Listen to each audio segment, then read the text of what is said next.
ഇന്നത്തെ ലഞ്ച് ബോക്സിൽ ഞാൻ തയ്യാറാക്കിയത് എളുപ്പത്തിൽ തയ്യാറാക്കിയെടുക്കാൻ പറ്റുന്ന ഒരു ബട്ടർ ചിക്കനും നല്ല ഹെൽത്തി ആയിട്ടുള്ള ഒരു റൈസുമാണ്. ബട്ടർ ചിക്കനുള്ള ഗ്രേവി തലേദിവസം തന്നെ ഞാൻ തയ്യാറാക്കി വെച്ചു. അതിനുവേണ്ടി 4 ഇടത്തരം വലുപ്പത്തിലുള്ള തക്കാളി, ഒരു വലിയ സവാള, 20 കശുവണ്ടി പരിപ്പ്, 12 അല്ലി വെളുത്തുള്ളി, ഒരു കഷ്ണം ഇഞ്ചിയും, അരക്കപ്പ് വെള്ളം ചേർത്തിട്ട് 4 വിസിൽ വരുന്നത് വരെ വേവിച്ചു. അടുത്തതായിട്ട് ചിക്കൻ മാറിനേറ്റ് ചെയ്യാൻ വെച്ചു. എല്ലില്ലാത്ത ചിക്കനാണ് എടുത്തത്. ഏകദേശം ഒരു 400 ഗ്രാം ഉണ്ടാവും.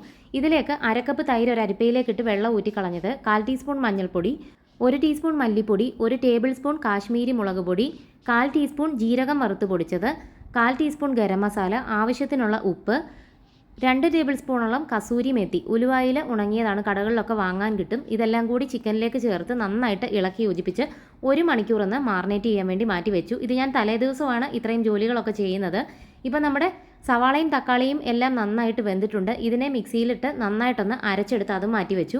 ഇനിയും ചിക്കനും ഞാൻ രാത്രിയിൽ തന്നെ ഫ്രൈ ചെയ്ത് വെച്ചു. അതിനുവേണ്ടി 1 ടേബിൾ സ്പൂൺ ബട്ടറിലേക്ക് കുറച്ച് ഗരം മസാല, ഏലക്ക, കറുവപ്പട്ട, ഗ്രാമ്പു, 1/2 ടീസ്പൂൺ ജീരകം ഇത്രയും ചേർത്തൊന്ന് മൂപ്പിച്ചു. അതിനുശേഷം മാറിനേറ്റ് ചെയ്ത് വെച്ച ചിക്കൻ കഷ്ണങ്ങൾ ചേർത്ത് കൊടുത്തു. ബ്രസ്റ്റ് പീസാണ് ഞാൻ എടുത്തത്. എല്ലില്ലാത്ത കഷ്ണങ്ങളായതുകൊണ്ട് 1 മണിക്കൂറൊക്കെ മാറിനേറ്റ് ചെയ്താൽ മതി. എന്നിട്ട് ഇതിനെ നന്നായിട്ടൊന്ന് വേവിക്കാൻ വേണ്ടി അടച്ചു വെച്ചു. എല്ലില്ലാത്ത ചിക്കൻ ആയതുകൊണ്ട് പെട്ടെന്ന് തന്നെ വെന്ത് കിട്ടും. ഇനി ഈ വെള്ളം ഒന്ന് വറ്റിച്ചെടുക്കണം. വറ്റിച്ച് വരട്ടി മാറ്റി വെക്കാം. രാത്രിയിലാണ് ഇങ്ങനെ ചെയ്യുന്നതെന്നുണ്ടെങ്കിൽ ചിക്കൻ ഫ്രിഡ്ജിൽ വെക്കേണ്ട ആവശ്യമൊന്നുമില്ല. വെള്ളം വറ്റിച്ചങ്ങ് വെച്ചാൽ മതി, കേടാവില്ല. പക്ഷേ ഗ്രേവി അരച്ചത് ഫ്രിഡ്ജിൽ വെക്കണം, അത് നിർബന്ധമാണ്, അല്ലെങ്കിൽ കേടായി പോവും. അങ്ങനെ ചിക്കൻ മാറ്റി വെച്ചു. ഇപ്പം പിറ്റേ ദിവസം രാവിലെയാണ്, ഇന്ന് രാവിലെ ഞാൻ ചെയ്തതാണ്. അതിലേക്ക് ഫ്രിഡ്ജിൽ നിന്നും എടുത്ത ഗ്രേവി ചേർത്ത് കൊടുക്കാം. എത്രയും വെള്ളം വേണോ അത്രയും വെള്ളം കൂടി ഒഴിച്ചു കൊടുക്കാം. ഞാനിത് കുട്ടികൾക്ക് സ്കൂളിൽ കൊടുത്തു വിടാൻ തയ്യാറാക്കുന്നത് കൊണ്ട് ഒരുപാട് ഗ്രേവിയായിട്ടല്ല ഉണ്ടാക്കിയത്.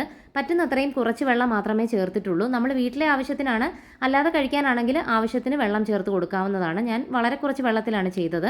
ആവശ്യത്തിന് വെള്ളം ചേർത്തു. അടച്ചു വെച്ചിട്ട് ചെറിയ തീയിൽ ഇതിനെ ഒരു 10 മിനിറ്റോളം വേവിക്കാം. ചിക്കനിലെ മസാലയൊക്കെ ഗ്രേവിയിലേക്ക് ഇറങ്ങണം. ഈ സമയത്ത് നോക്കിയിട്ട് ഉപ്പൊക്കെ വേണമെന്നുണ്ടെങ്കിൽ ചേർക്കാം, കാരണം ചിക്കൻ ഉപ്പ് ചേർത്താണ് മാറിനേറ്റ് ചെയ്തത്. ഇനി പനീർ ബട്ടർ മസാലയുടെ ഗ്രേവിക്ക് ഒരു ചെറിയ മധുരം ഉണ്ടാവും. അതിനുവേണ്ടി 1/2 ടീസ്പൂൺ മുതൽ 1 ടീസ്പൂൺ വരെ പഞ്ചസാരയും ചേർത്ത് കൊടുക്കാം. ഏറ്റവും ഒടുവിൽ ഇതിലേക്ക് ഒരു 1/4 കപ്പ് ഫ്രഷ് ക്രീമും കുറച്ച് മല്ലിയിലയും വിതറി കൊടുത്തു. എന്നിട്ട് ഇളക്കിയെടുത്തു. അങ്ങനെ ഒരു 10-15 മിനിറ്റിനുള്ളിൽ തന്നെ ബട്ടർ ചിക്കൻ റെഡിയായി. ഇനി ഇതങ്ങ് മാറ്റി വെക്കാം. ഇത് ഉണ്ടാക്കിയ സമയത്ത് തന്നെ വേറൊരു അടുപ്പിൽ ഞാൻ റൈസും തയ്യാറാക്കിയിരുന്നു. അതെങ്ങനെയാണെന്ന് നോക്കാം. 1/2 കപ്പ് വെള്ളം തിളപ്പിക്കാൻ വെച്ചു. അതിലേക്ക് ചെറിയ കഷ്ണം കറുവാപ്പട്ട, 4 ഏലയ്ക്ക, 3 ഗ്രാമ്പു, ഒരു പച്ചമുളക് ഇങ്ങനെ അറ്റം കീറി അത് ചേർക്കാം. ഒരു ചെറിയ പിടി മല്ലിയിലയും ചെറിയ പിടി പുതിനയിലയും ചേർത്ത് കൊടുക്കാം. 1 ടേബിൾ സ്പൂൺ നെയ്യ് ഒഴിച്ചു കൊടുക്കാം. എളുപ്പത്തിലൊരു ഹെൽത്തി ആയിട്ടുള്ള വെജിറ്റബിൾസ് ചേർത്തൊരു റൈസാണിത്. അതിനുവേണ്ടി 1 മുറി നാരങ്ങയുടെ നീരും ചേർത്തു. ആവശ്യത്തിന് ഉപ്പും ചേർത്തു. അതിനുശേഷം ഞാൻ ഇതിലേക്ക് ചേർത്തത് ക്യാരറ്റും ബീൻസും ഗ്രീൻ പീസുമാണ്. ഗ്രീൻ പീസ് ഉണങ്ങിയതാണെന്നുണ്ടെങ്കിൽ വേവിച്ചതിന് ശേഷമേ ചേർക്കാവൂ. പിന്നെ ഞാൻ ഇതിലേക്ക് ചേർത്തത് ചോളമാണ്. തലേദിവസം തന്നെ ഞാൻ ചോളം ആവിയിൽ വേവിച്ച് ഇങ്ങനെ ചെറിയ കഷ്ണങ്ങളാക്കി വെച്ചിട്ടുണ്ടായിരുന്നു. ഈ വെജിറ്റബിൾസ് ഞാൻ തലേദിവസമാണ് അരിഞ്ഞു വെച്ചത്.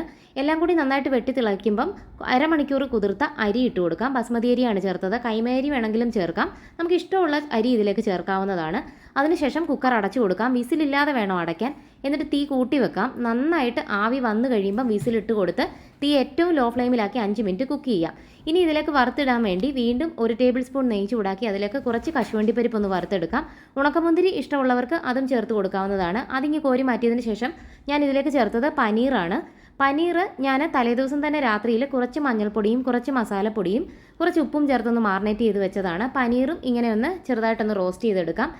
ഇപ്പോൾ നമ്മുടെ കുക്കറിൻ്റെ പ്രഷറൊക്കെ പോയി അരി നല്ല കൃത്യമായ പരുവത്തിൽ വെന്തിട്ടുണ്ട്. 1 കപ്പ് ബസ്മതി അരിക്ക് 1/2 കപ്പ് വെള്ളം എന്നുള്ള അളവിലാണ് കുക്കറിൽ വേവിക്കാൻ വേണ്ടത്. അത് തെറ്റരുത്. ഇതിലേക്ക് ആ പനീറും ചേർത്ത് കൊടുക്കാം. വറുത്ത കശുവണ്ടി പരിപ്പും ചേർത്ത് നന്നായിട്ടൊന്ന് ഇളക്കിയെടുക്കാം. ഇത് കണ്ടില്ലേ, ഒട്ടും അടുക്കി പിടിച്ചിട്ടൊന്നുമില്ല. അരി നല്ല കൃത്യമായ പരുവത്തിൽ വെന്ത് കിട്ടിയിട്ടുമുണ്ട്. പിന്നെ ബ്രേക്ക്ഫാസ്റ്റായിട്ട് ഞാൻ കൊടുത്തത് ഏത്തപ്പഴം നെയ്യിൽ വറുത്തതാണ്. അതും പാക്ക് ചെയ്തു. ലഞ്ച് ബോക്സിലാണെങ്കിൽ ഒരു 2 തവി ചോറ് മാത്രമേ ഞാൻ ചേർത്തിട്ടുള്ളൂ. കുറേ ആളുകൾ ചോദിച്ചു ഈ കുട്ടിക്ക് ഇത് കഴിച്ചു തീർക്കാൻ പറ്റുമെന്ന്. ചെറിയൊരു ലഞ്ച് ബോക്സാണിത്. അതിലേക്ക് ഒരെണ്ണത്തിൽ ഞാൻ റൈസും വെച്ചു, ഒരെണ്ണത്തിൽ കുറച്ച് ചിക്കനും വെച്ചു, എന്നിട്ട് ഒരു പഴവും വെച്ചു. അടിയിൽ സ്പൂണൊക്കെ വെക്കാനുള്ള സൗകര്യമുണ്ട്, അതും വെച്ചു. അങ്ങനെ ലഞ്ച് ബോക്സ് പാക്ക് ചെയ്തു.